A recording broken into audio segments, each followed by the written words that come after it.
그 8강입니다. 8강. 아싸, 아싸. 오케이. 들어갑니다.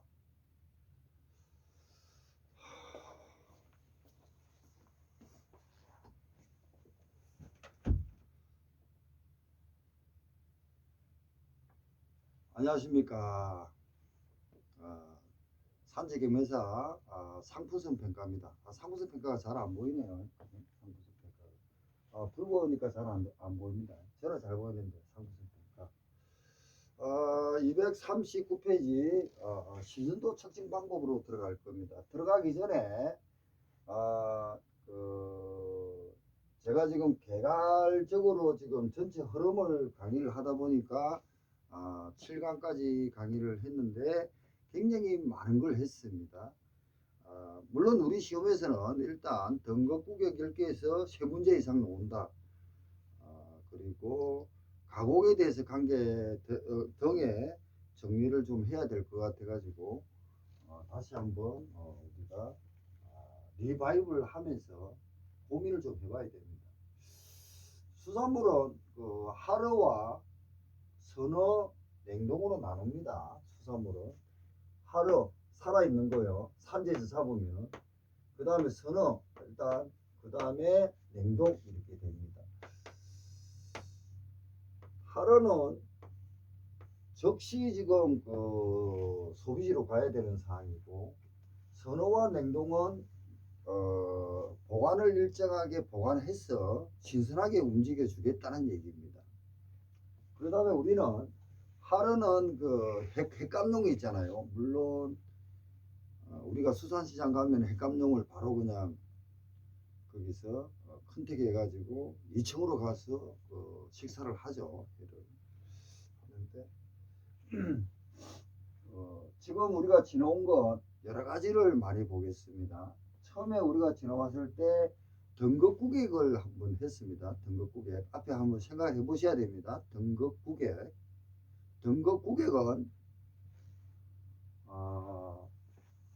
CF입니다. 등급구객 10개는 10가지는 생산자입니다. 생산자. 물론 보관 온도고요. 그 다음에 우리가 갖는 검사, 정밀 검사 같은 거, 이거는 제3자가 하는 겁니다. 그리고 중심 온도라는 얘기를 한번 했고요. 생산자가 제품을 만들었습니다. 특상 보통이라고 만들어 가지고 판매를 준비하는 겁니다. 판매를 준비하니까 그 다음에 뭐겠습니까? 제3자가 국가기관도 될 수 있고 수산물 품질관리사도 될 수 있습니다. 국가기관이든 수산물 품질관리사든 서류검사, 감능검사, 정밀검사를 할 수밖에 없습니다. 왜? 안전한 먹거리를 국민한테 유통해서 소비하게끔 준비를 시켜줘야 되잖아요. 그러면 감능검사는 제3자, 국가기관이든 제3자가 한다는 겁니다. 그걸 좀 검토하시고, 감능검사가 수품사에서는 메인입니다. 그러면 감능검사의 강의가 우리 입장에서는 7강과 6강으로 검체 방법과 감능검사, 한천, 정밀검사, 수분까지 해가지고 2강 정도로 마무리를 했지만, 수산물 품질 관리사 공부하시는 분 입장에서는 거기가 메인이기 때문에 거기서 거의 한 6강의까지 해야만이 되는 범위였습니다. 우리는 지금 등급구객을 처음에 시작할 때 강의를 좀 자세히 하려고 노력을 했습니다. 왜? 등급구객이 우리 시험에서는 3문제 이상이 나오니까, 많을 때는 5문제까지 나옵니다.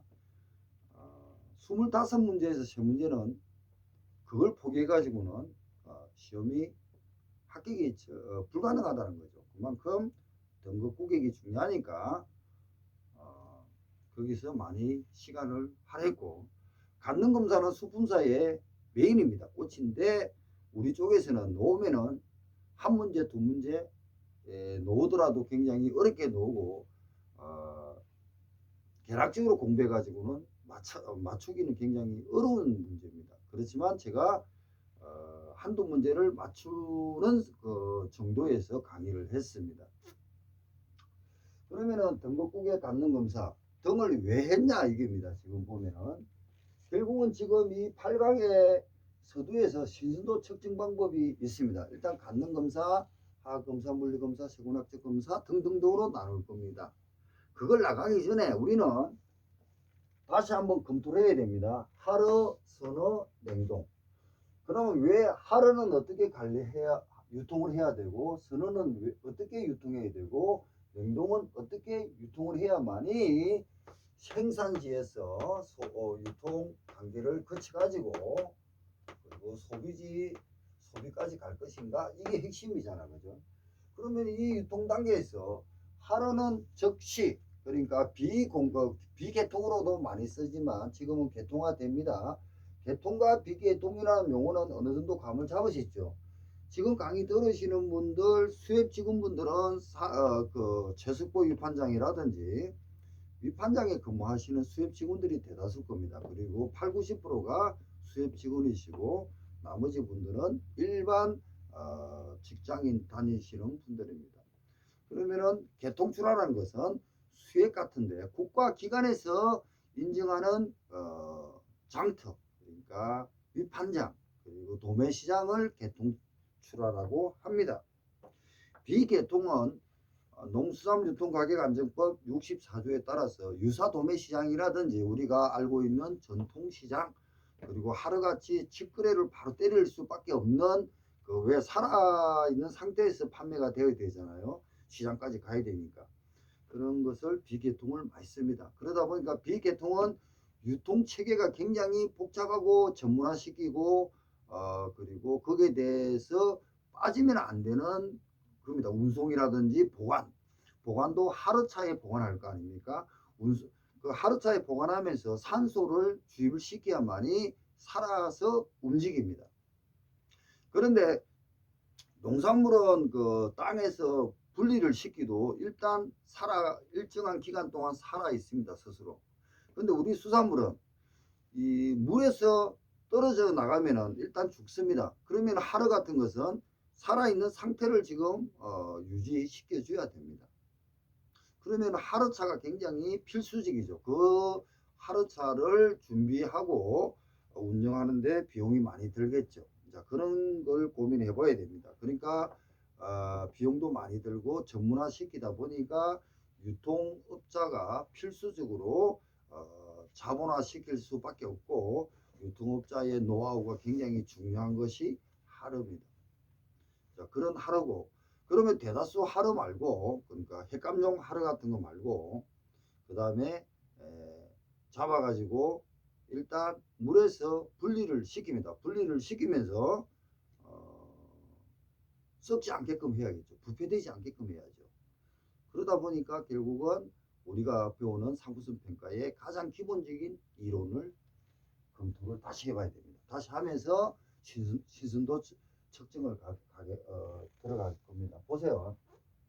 자, 우리가 예시를 하나 들었습니다. 이거는 이경의 고수의 책에서 지금 인용을 했고 바지락은 제가 다른 곳에서 논문을 찾아서 성분을 분석했습니다. 앞으로 지금 우리가 신선도 측정 방법 들어가기 전에 가다랑어 성분이라든지 바지락 성분 같은 걸 배울 겁니다. 수산물에는 뭐 어떤 성분이 있을까, 비타민이 있을까, 지질이 있을까 이런 얘기를 할 겁니다. 그러다 보니까 우리는 기본적으로 5대 영양소가 어떻고 6대 영양소가 어떨까 이런 얘기를 할 겁니다. 자, 여기서 뭔가 하나를 더하면은 6대 영양소가 되겠죠. 6대 영양소는 뭘까요? 자, 5대 영양소는 탄수화물, 지질, 단백질, 무기질, 비타민으로 구성해 놨습니다. 물론 제 수산 경영이나 일반 책에 보면은 도포가 김태산 웹툰 작가가 그린 도포를 그려가지고 있습니다만 제가 이제 손으로 그렸습니다. 탄수화물, 지질, 단백질, 무기질, 비타민 5대 영양소입니다. 6대 영양소를 제가 말하기 전에 아시는 분은 저한테 전화 주십시오. 그러면 제가 책 한 권을 보내드릴게요. 자, 탄수화물, 지질, 단백질은 열량 공급입니다. 지질, 단백질, 무기질은 체조직, 근육을 구성하는 겁니다. 단백질, 무기질, 비타민은 생리작용, 우리가 먹고 소화시키고 해독하고 그리고 배출하는 어떤 작용을 하는 것이 5대 영양소입니다. 지방은 불포화지방과 포화지방으로 나눕니다. 우리 수산물은 불포화지방이 약 80%가 있고 포화지방이 한 20% 있습니다. 불포화지방은 역시 체내에 축적이 되지 않기 때문에 우리 건강에 굉장히 좋습니다. 그것을 가공시킨 것이 뭡니까? 기능식품 EPA, DHA가 오는 겁니다. 강의 지나갔습니다. 깊이 안 해서 그렇지 그까지 EPA, DHA까지 고민을 하시라는 겁니다. 자, 그 다음에 지질은 탄소 C와 산소 O와 수소 H 등으로 구성되어 있습니다. 살이 찐다 제가 적어서 살이 찝니다.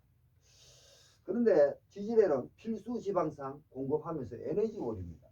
살이 찌지만 에너지에 필수적으로 있어야 되는 게 지질입니다. 지질은 중성지방과 인지질, 스테로이드 등으로 구성되어 있습니다. 물론 쌀을 먹으면 탄수화물이 있기 때문에 또 살찐다 그러죠. 그까지는 잘 제가 분석을 아직까지 못했고요. 자, 지질, 지방.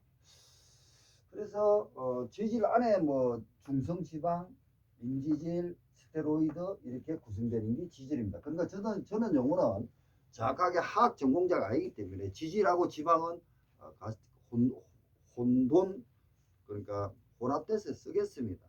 여러분이 좀 검토하시고 화학 전공자들은 다음에 알려주시면 되겠습니다.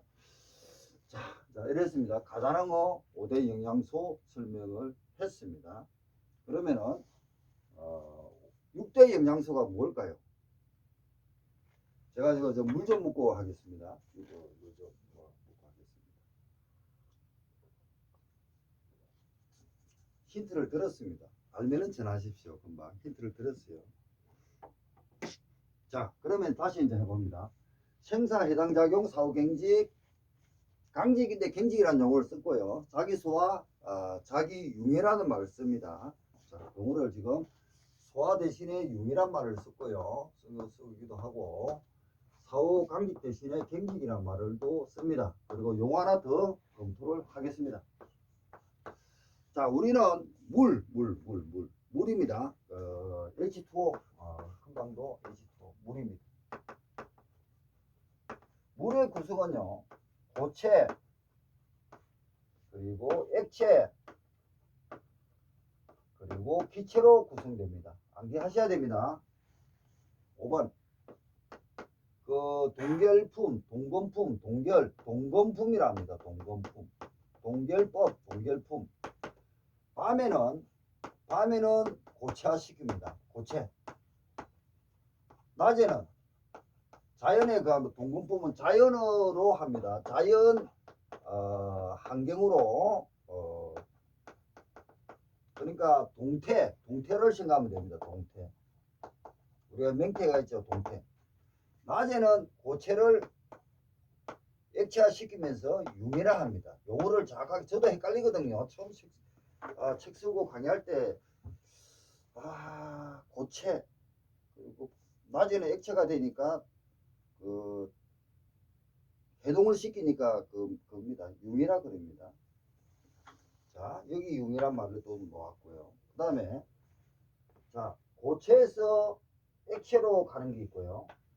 고체에서 기체로 가는 게 있습니다. 용어 정리하셔야 됩니다. 고체에서 기체로 바로 날아가는 건 성화랍니다. 성화. 고체, 액체. 그리고 액체에서 기체로 날아가는 건요. 기하라 합니다. 기하. 그러면은 고체에서 액체는 여기 고체에서 액체 된다. 불해라는 말을 써야 되나? 하여튼 좀 더 검토해 보겠습니다. 자, 융해, 기하, 성화. 제가 하다가 틀릴 수도 있습니다. 제가 원고를 안 보고 하잖아. 제 머리로 빼가지고 하기 때문에 틀릴 수 있습니다. 그건 알려주시면 되고. 자, 물. 5대 영양소. 저도 물을 먹고 좀 했습니다. 자, 힌트를 줬습니다. 알면은 저한테 연락 주시면은 책 하나 보내드릴게요. 탄수화물, 지질, 단백질, 무기질, 비타민 플러스 하나가 6대 영양소입니다. 우리 생리작용에 가장 중요하고 가다란 것 바지락이 수분이 보세요. 수분이 지금 가다랑어는 70%고 바지락은 80%입니다. 약. 단백질이 지금 25.4고 바지락은 9%입니다. 지질 3%, 해본 1.3, 탄수화물 0.3입니다. 쌀 같으면 위치가 완전히 바뀌어버리겠죠. 수분 다음에 탄수화물 들어가지 않겠어요? 근데 단백질, 탄수화물, 얘는 그리고 해분, 그리고 지방. 결국은 뭡니까? 지질이나 지방 같은 것이 제일 뒤쪽으로 가가 있고 단백질이나 수분이 많다는 겁니다. 그래서 살이 안 찌고 건강 유지를 잘한다. 단백질 있잖아, 단백질. 단백질은 열량 조절도 하고 체조직도 구성한대요. 물론 지질도 마찬가지겠지만. 그러면 결국은 수산물을 보니까 단백질 변화, 수분의 변화, 지질의 변화에 따라서 부패가 된다는 얘기입니다. 자, 그걸 지금 설명하기 위한 겁니다. 자, 그 다음에 다시 한번 6번. 탄수화물하고 또 지질의 변화를 보통 3패라 합니다. 지질하고 산소 결합돼가지고 부패로 가는 것이 3패라 합니다. 그리고 수분이 변하는 것을 보통 부패로 하죠. 그죠? 수분. 예, 수분을 얘기하는 것을, 수분이 변화가 되는 것을 부패라고 합니다. 자, 제가 지금 안 보고 지금 앞에 있는 걸 하기 때문에 틀릴 수가 있습니다. 여러분이 찾아가지고 다음에 질문해 주시기 바랍니다. 그 다음에 여기에 바로를 얘기를 했어요. 바로 하면은 탄수화물 맞을 것 같는데요. 탄수화물을 무산소로 반응해가지고 사람한테 해로운 걸 제거하면서 이롭게 만드는 것이 바로 식품입니다. 물론 바로 숙성이라는 전제가 되어야 됩니다. 그러면은 거기서 식혜, 그 다음에 액젓, 젓갈 이런 게 나온 겁니다. 우리가 게장 있잖아요. 게장. 간장에 그냥 그 게장을 들어간 것은 염장품이지 바로 식품이라 하지 않습니다. 왜? 그거는 숙성이 안 됐잖아요. 바로 숙성이 돼야 됩니다. 자, 그것까지도 설명을 했습니다. 결국은 제가 지금 신수도 측정 방법 하면서 베이스를 깔아드린 겁니다. 암기하시고 이해를 좀 해주시기 바랍니다. 그러면 결국은 자, 다시 1번으로 들어갑니다. 이게 핵심입니다. 생사. 살아있을 때는 하루라 그러고 죽어버리면 신선어가 될 수도 있고 동결어가 될 수도 있겠죠. 동결은 마이너스 18도 이하의 동결을 합니다. 참치를 바다에서 잡잖아요. 제 친구가 참치를 바다에서 한 3년을 근무한 적이 있습니다. 그러면은 참치가 제 키보다 큰 놈들이 올라오잖아요. 올라오면은 일단 세척을 합니다. 세척. 깨끗한 바닷물을 하든 청수를 하든 세척을 합니다. 세척을 하는데 세척을 할 때도 온도가 마이너스 5도의 물 온도를 맞춰 가지고 씻어냅니다. 그래야만이 옆에 뻘 같은 거라든지 미생물이 붙은 게 사라지겠죠. 그리고 나서 일단 세척을 한 상태에서 급속 동결을 시킵니다. 급속 동결은 보통 마이너스 55도의 냉동고에 급속 동결을 시킵니다. 급속 동결을 2, 3일인가 뭐 시킨다 그러더라고. 이 친구 말은 2, 3일 시키면은 완전 저 옆에 날개 같은 거 있잖아요. 날개 같은 꼬리 같은 이런 게 굉장히 칼이 돼 버린답니다. 나중에 넣어가지고 다시 가공을 하고 뭐 이렇게 나름대로 하는데 그게 잘못 걸리면 그냥 막 저 손가락 같은 거 바로 날아갈 정도로 칼날이 될 정도로 완전 얼음덩어리가 됩니다. 얼음덩어리가 동결되면 결국은 이 참치가 얼음덩어리가 들어갈 때 그냥 이렇게 살아있을 때와 죽을 때와 차이가 나겠죠. 죽으면은 얼음덩어리가 갑자기 들어가요. 이 몸에. 그러면 얼음덩어리가 몸에 생기면은 몇 프로가 지금 부피가 늘어날까요? 7% 정도가 부피가 늘어납니다. 우리가 지금 수돗물 지금 겨울이잖아, 그죠? 겨울에 하던 이렇게 많이 추위 같은 게 있잖아요. 그러면은 수돗물이 동파되는 이유는 수돗물을 잠가놨습니다. 잠가놨으면은 일정한 어떤 그 공간에서 얼음이 생기겠죠. 얼음이 생기면은 원래 관에서는 그 수돗물이 흐르게끔만 되어 있겠죠. 6대 영양소 얘기를 지금 계속하고 있습니다. 힌트. 그러면은 수돗물이 액체가 흐를 때는 괜찮았는데 이게 고체가 되어버리면 부피가 0.7%가 늘어난답니다. 그러면 0.7% 부피가 늘어나니까 결국은 동파된다는 거죠. 결국은 그러면은 우리가 이 전반적인 걸 지금 그 신도 측정하기 전에 들어가서 하는 겁니다. 이 내용을 반드시 이거 몇 번이라도 듣고 몇 번이라도 반복해서 듣고 이해를 해주시기 바랍니다. 그래야만이 상품성 평가라든지 전반적인 수산물에 대해서 이해가 빠르다는 겁니다. 그러면은 동파가 된다. 고기도 마찬가지라는 거예요. 그 살아있을 때 또 숨을 쉬고 있다가 죽으면 숨도 못 쉬잖아요. 아, 짜증납니다. 숨도 못 쉬어요. 그러면은 자기의 생체가 제대로 활성화되지를 못할 거 아닙니까? 그 문제가 하나 생길 것이고, 그게 신도 측정을 어떻게 할 거냐, 이 문제가 이제 대두되는 거고, 또 하나 얼음덩어리로 바로 들어가 버리면은 동기를 시키면은 부피가 0.7%가 커집니다. 커지면은 내가 이게 있는데 애가 동기를 시키면은 얼음덩어리 빈결정 얼음덩어리가 중간에 세포 안에 들어갈 겁니다. 그러면 부피가 더 커지겠죠. 부피가 커집니다. 무게가 0.7%가 더 늘어나는 거죠. 그렇게 동계를 해야만이 나중에 참치 다랑어 같은 거에 핵감용이 된다는 겁니다. 왜? 중심 온도가 마이너스 40도 이상이 돼야만이 핵감용 참치가 된다고 간능검사에서 배웠습니다. 자, 그러면은 얘를 해동을 시킵니다. 이제 고체가 되어 있는 상태죠. 해동을 시키면은 급속 동계를 했고 해동시킬 때도 유호 온도대가 있습니다. 그러니까 신선품들은 한 5도씨에서 해동을 시키겠지만 이 냉동품 같은 것은 물에 침지해 가지고 담가 가지고 해동을 시키든 뭐 열로 해동을 시키든 다양한 방법으로 해동을 시키겠지만 급속하게 해동을 시키면서 그러니까 유호 온도대 동결할 때도 급속 동결 완만 동결 같이 해동할 때도 급속 해동 완만 해동 식으로 해야 됩니다.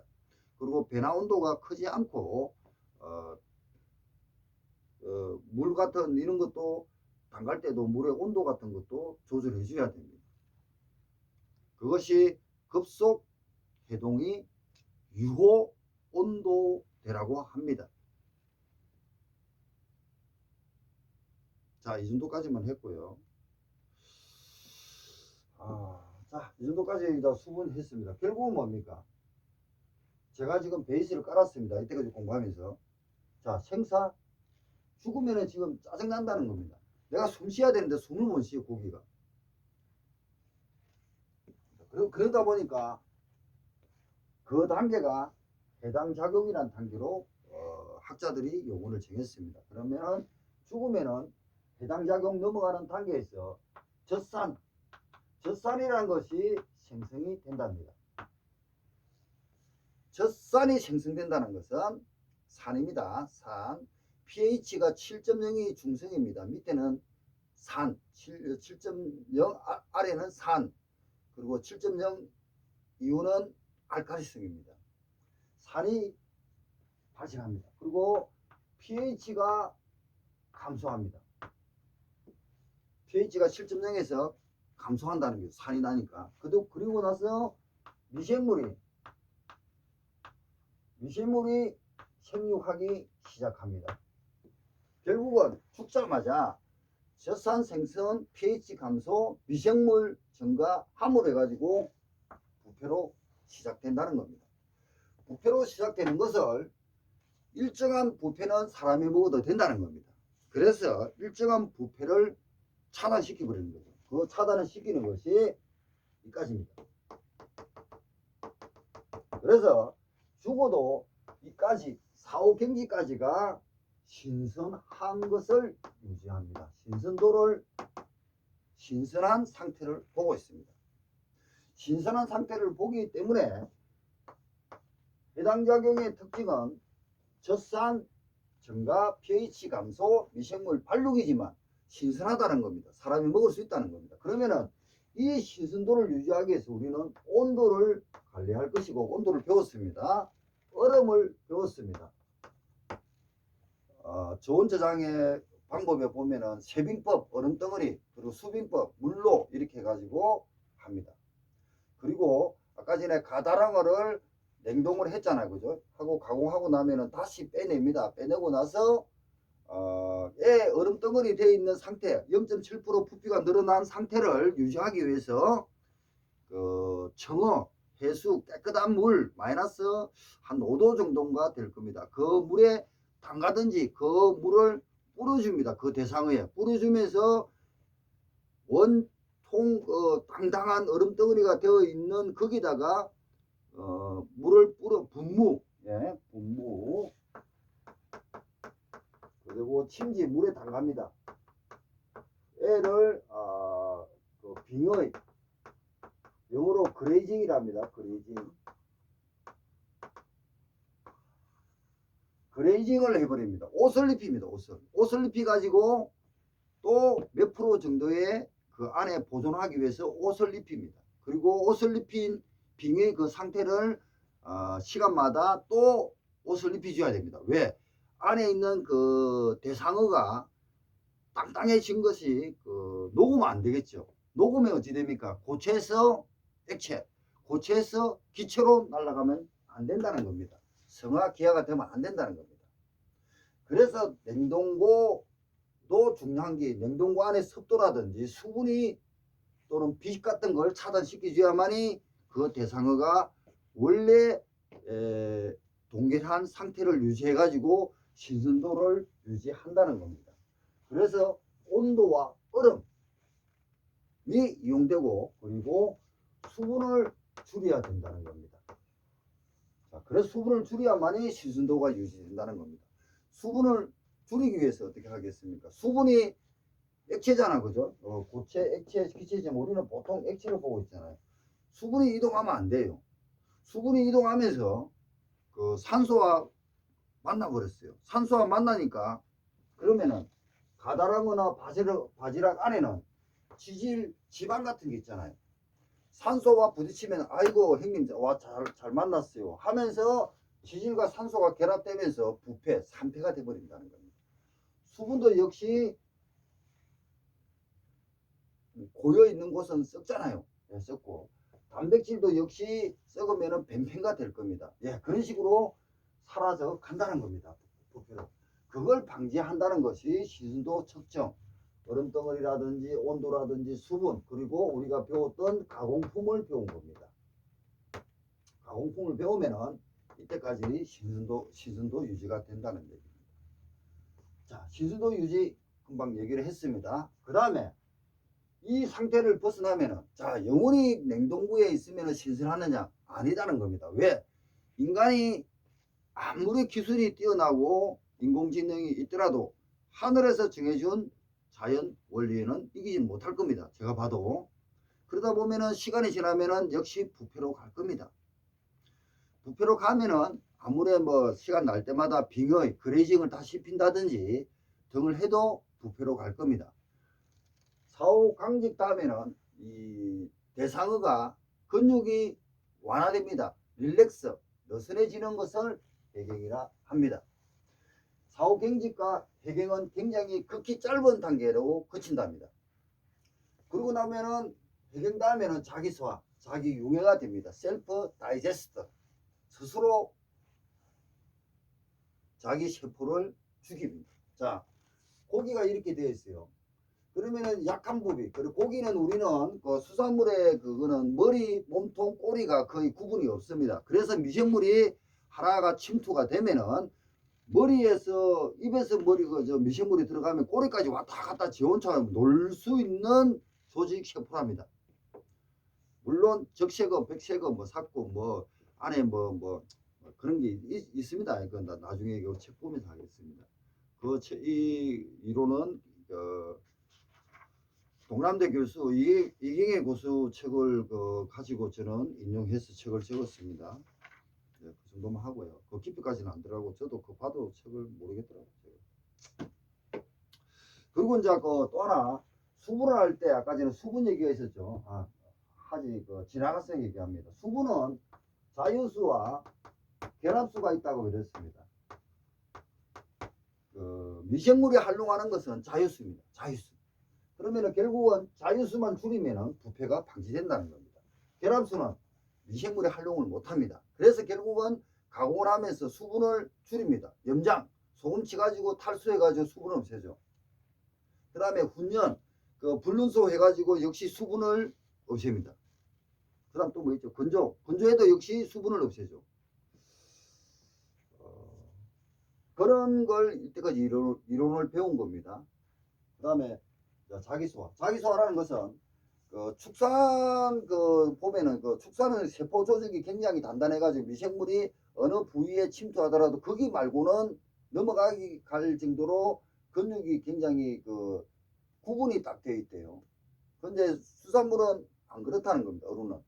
그래서 그렇지 않기 때문에 미생물이 활용을 많이 할 수 있습니다. 왔다 갔다 할 수 있다는 겁니다. 그렇지만 이 고기 중에서도 어떤 부위가 약한 부위가 있을 겁니다. 약한 부위가. 그래서 자기 소화 단계에 들어가면은 이 고기가 죽어도 스스로 모두 다 죽지는 않겠다는 겁니다. 약한 부위부터 스스로 떼주는 겁니다. 부패 쪽으로 보내줍니다. 그래야만이 단단한 부위라도 살아가지고 존재가 될 거 아닙니까? 물론 죽고 나서 무슨 존재 가치가 되냐만 이론적으로 그렇게 설명한답니다. 약한 부위를 하나하나 부패 쪽으로 자기 소화를 시켜가지고 살 놈은 살자, 죽을 놈은 죽자 이런 식으로 약한 부위를 소화시켜가지고 그런 단계를 거친답니다. 자기 소화를 하면서 이 X 성분이라는 어떤 성분이 옵니다. 고분자, 단백질 같은 것이 저분자가 되는 겁니다. 저분자가 되면서 이 X 성분을 이용한 것이 부패 생분의 X 성분을 이용해서 부패로 진행되는 겁니다. 부패가 되면은 이치, 악치, 등이 이렇게 나오겠죠. 그렇지만 자기 소화 단계를 인위적으로 다시 한번 활용하는 것이 바로 식품입니다. 자기 소화 단계를 무산소적으로 가공을 해가지고 식혜, 젓갈, 액젓 해가지고 하는 것이 바로 식품입니다.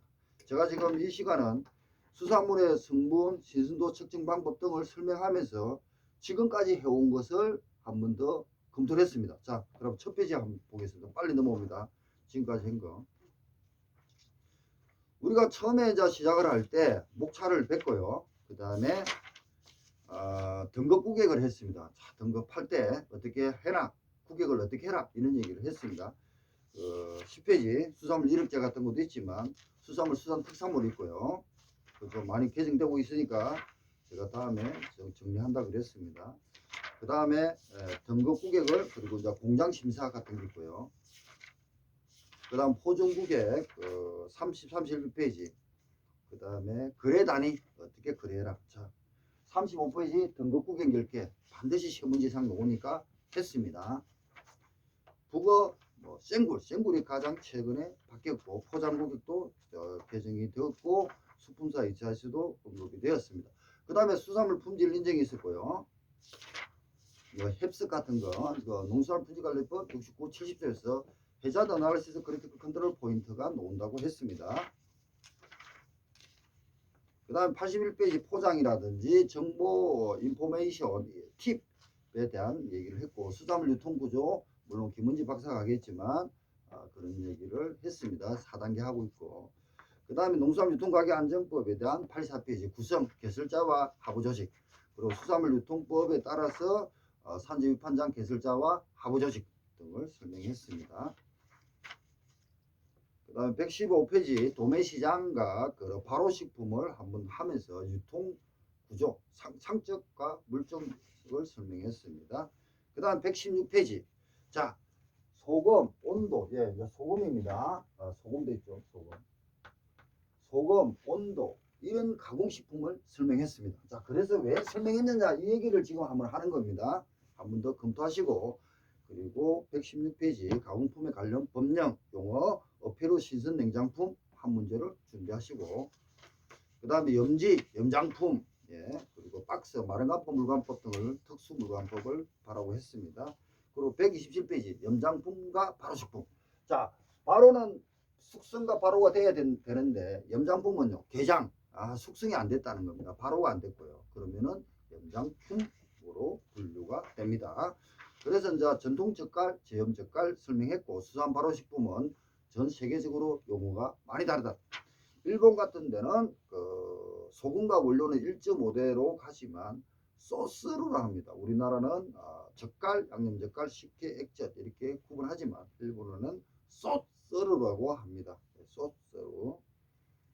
태국은 남펄라라고 합니다. 제가 지금 말해준 거는 교수들이 굉장히 중요하게 여기시고 그리고 수산물 품질관리사에서도 1차에 언급이 되어가지고 설명해 드리는 겁니다. 그 다음에 132와 134 예, 온도에 대한 설명을 했습니다. 온도에 보면은 저온저장, 빙장, 쉐빙, 수빙, 약재, 얼음 등 그리고 냉각, 동결을 했었고요. 그 다음에 냉장은 0도에서 10도입니다. 0.1도가 이거는 거죠. 오타입니다. 오타. 10도입니다. 10도. 예, 이건 정정하시고요. 10도씨. 0에서 10도씨가 냉장이라 합니다. 이 근거는 이경의 고수책에 인용을 했습니다. 자, 급속 동결, 완만 동결이 있을 거예요. 그 다음에 TTT, 시간, 온도, 허용, 곡선. 무한대 저장하냐? 아니다라는 얘기를 했습니다. 부패가 되니까 빙의, 그레이징도 입히지만 무한대 저장은 안 된다. 그 실용 저장 기간이 있고 일정한 저장 기간이 있다는 겁니다. 그러니까 실용 저장 기간이 액은 마이너스 118도에서 6개월을 할 수 있어요. 그런데 지금 현재로 150일을 했어. 3, 6, 18, 180일, 30일 남았네. 이런 식으로 저장해야 된다 이겁니다. 그래야만이 신선도 유지된다 이런 겁니다. 138과 139는 동결하는 방법을 했고요. 그 다음에 자 건제품입니다. 건제품은 뭡니까? 결국은 수분을 줄인다고 그랬습니다. 자유수를 줄이는 겁니다. 일정한 자유수를 줄여야 되는데 무조건 100%다 줄이냐? 아니다. 수분이 있으면 해가지고 저도 지금 제 몸에 수분이 거의 뭐 8, 90%가 되죠. 수분이 없으면 딱 말라가 뭡니까? 미믹 하여튼 그거 되죠. 홀짝홀짝 해가지고 보기 싫겠죠. 수분이 있어야 고기도 모양이 생길 겁니다. 상품성은 모양이잖아. 그죠? 모양. 그래서 자유수를 막 100%다 죽이고 이런 거 아닙니다. 어느 일정한 미생물이 발육 못하게끔만 줄이는 것이 건제품, 염장품 이런 겁니다. 탈수. 그래서 뭐 훈연 역시 불륜소, 전나무는 안 된다 이런 게 있고요. 147페이지. 그 다음에 149페이지는 훈연품에 대한 냉운, 온운, 여론을 했습니다. 그리고 연제품, 가공식품의 연제품, 고치죠. 어묵. 우리가 시간 나면은 쭉 지나다가 포장마차에 가서 어묵을 먹죠. 그래서 이제 어묵의 결 행성, 결 망상 구조가 있습니다. 이 어떤 그림 도포는 김태산 작가가 했지만 이게 근거 자료는 이경의 동남대 교수 책을 했습니다. 망상 구조. 그 다음에 이제 그 159페이지 이제 가공품에 대해서 다시 한번 언급을 했고요. 그 다음에 162페이지 해동입니다. 자, 동결했으면 해동한다. 해동 속도라는 것이 있습니다. 162페이지 아까 말씀 설명 드렸습니다. 다시 한번 읽어보시고 해동을 하면은 아까 얼음덩어리 빙의 0.7%가 부피가 늘어난다 했죠. 그러면 동결해서 해동을 하면은 다 풀리면은 바로 되는데 풀리지 않는다는 겁니다. 하면서 애가 좀 그 단백질도 그 동결했으니까 세포 안에 동결을 할 때 이런 식이 되겠죠. 했는데 얼음덩어리가 팡팡팡 들어갈 거 아닙니까? 그럼 애를 해동을 해요. 해동을 하면 얼음덩어리가 빠지지 않아요. 놓아야 되는데 얼음덩어리가 빠지는 오면서 옆에 세포, 그러니까 단백질을 때린다든지 지질, 우리 몸에 좋은 것을 또 때려버렸을 거 아닙니까? 충격을 줬으니까 같이 떨어지는 거예요. 그걸 드립이라 합니다. 그게 저 163페이지에 있습니다. 그래서 드립 발생을 가능하면은 줄여야 됩니다. 그래서 급속 해동을 해야 되고, 그리고 유효 해동 온도를 맞춰줘야 됩니다. 그런 내용이 있으니까 읽어보시고요. 그리고 선도가 좋은 원료가 있어야 되고, 뭐 하여튼 동결 저장 온도가 변동이 적게 되고, 해동 마침 온도를 낮게 해야 됩니다. 예, 뭐 그런 얘기가 있으니까 반드시. 앞에는 그냥 빨리 나갔습니다. 그 다음에 이제 우리가 지질하면서 포화와 불포화 설명을 했죠. 불포화, 그리고 EPA, DH와 그리고 고시행과 개별행위까지 설명했습니다. 169페이지. 그 다음에 해조 가공품의 기능식, 한천, 가라기난, 알기산 등을 했고요. 수상식품의 가공 원료를 설명했습니다. 일반적 특정 조직상. 금방 했던 조직. 예, 조직. 머리, 몸도 꼬리가 구분이 없다는 겁니다. 그래서 미생물이 딱 들어가면 놀기 좋다는 거죠. 그럼 놀기 좋다는 얘기는 얘 미생물 세구는요, 기하급수적으로 늘어난답니다. 한 마리 생기죠. 그래 쌍으로 들어가서 두 마리가 암수 쌍으로 들어갔다 칩시다. 놀면서 신난다는 거죠. 그래서 새끼 팍 나니까 그냥 그 세균이 퍼지겠죠. 그런 조직을 가지고 있다는 겁니다. 그래서 우리는 부패를 굉장히 조심해야 되고 신선도 유지를 굉장히 신경 써야 된다는 거죠. 수산물의 라이프 사이클을 했고요. 그 다음에 빙의 입히기, 어체의유 가공 처리, 아내의 머리를 잡고 라운드 세미드레스, 드레스, 펜 드레스 등이 있습니다. 제 말을 너무 빠르지만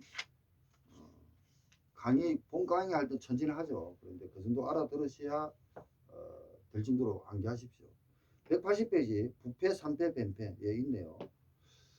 부패는 아민류, 암모니아 등 생성되어 매운맛과 부패, 악취가 납니다. 아민류, 암모니아 여기입니다. 자기 소화가 되면 X 성분 사이에 그 부패 세균의 아민류, 암모니아가 X 성분을 활용해서 부패 세균으로 간다. 이게 부패입니다. 부패되는 것은 수분도 부패되고 다양하겠지만 산패, 지질과 산소 결합해서 산패가 되고 벤패, 탄수화물과 지질의 변질을 벤패라 합니다. 그리고 바로 식품하고 비교했고요. 자연독과 독이 있다는 거죠. 만큼 가서 모르는 고기 함부로 먹으면 안 됩니다. 어루 같은 거. 보고는 테트라독신 있고요. 식중독도 간염행과 독소행을 설명했습니다. 세균과 바이러스, 코로나 바이러스는 우리가 걸린 사람한테는 마스크 쓰고 다니죠. 지하철 타면 마스크, 뭐 사도 마스크 코 올리세요 그러거든요. 저는 코가 좀 낮아가지고 잘 열어오거든요. 그 소리 많이 듣습니다. 짜증 나는데 왜 그러냐? 바이러스 같은 거는 2차 감염되니까 그렇다는 겁니다. 네, 그런 얘기가 185페이지에 있습니다. 그리고 상품과 포장 같은 것은 김원지 박사가 강의를 할 것이고, 그 다음 189 포장열, 포장열에 대해서 CA 제장하고 제가 저 190페이지 MA 제장을 설명을 별로 안 하고 넘어왔습니다.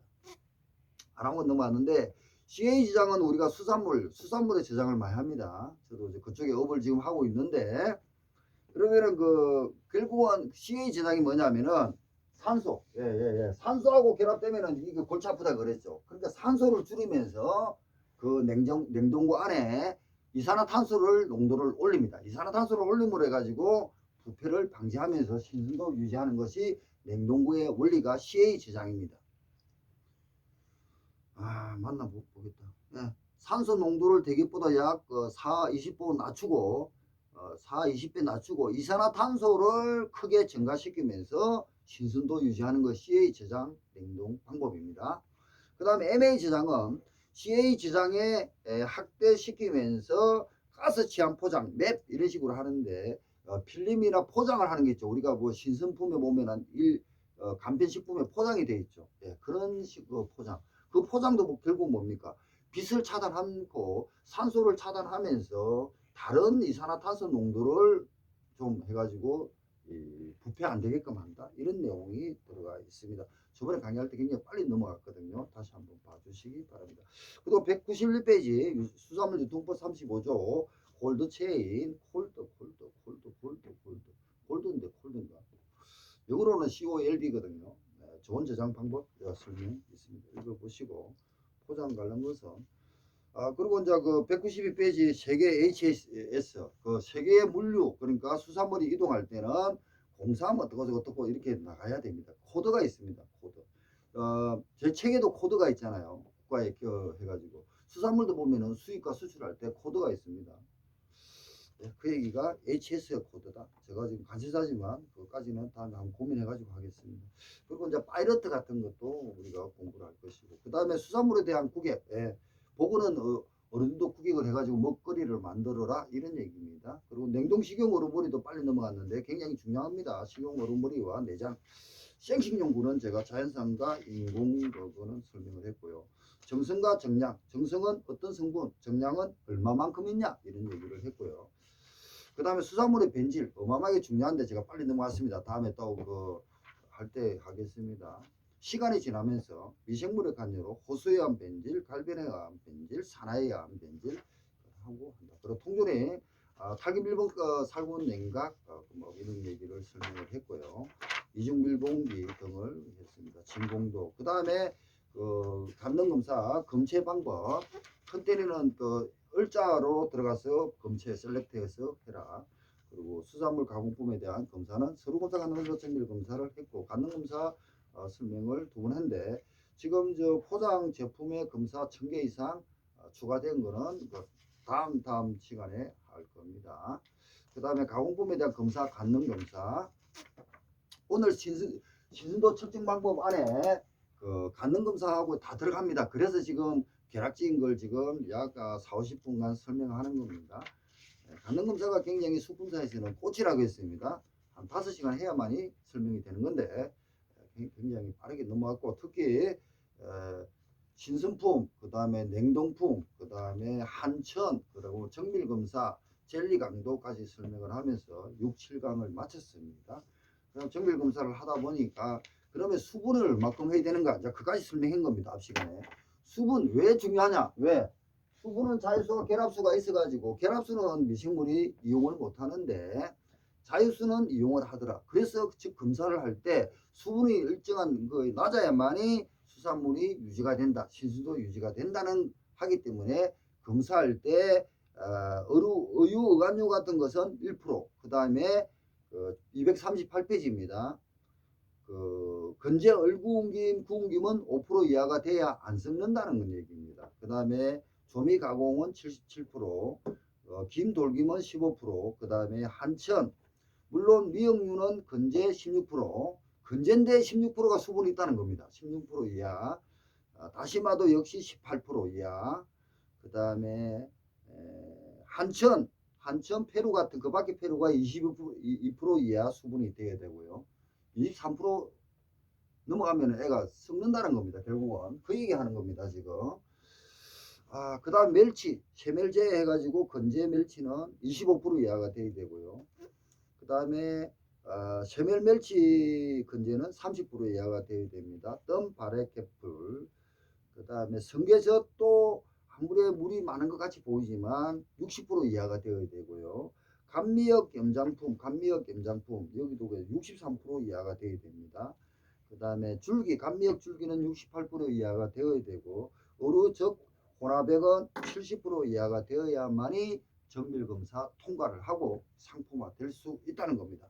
그럼 다음 시간에는 제가 지금 시간이 오버됐는데 어쩔 수 없는 상황입니다.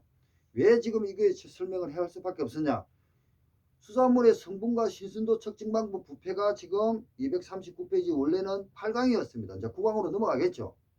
이걸 하기 위해서는 지금 강의한 거니까 전반이 돼야만이 이해가 된다는 겁니다.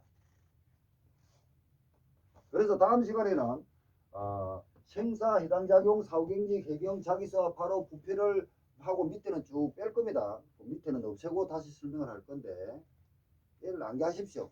저도 모릅니다. 저는 수험생 때는 암기를 했습니다.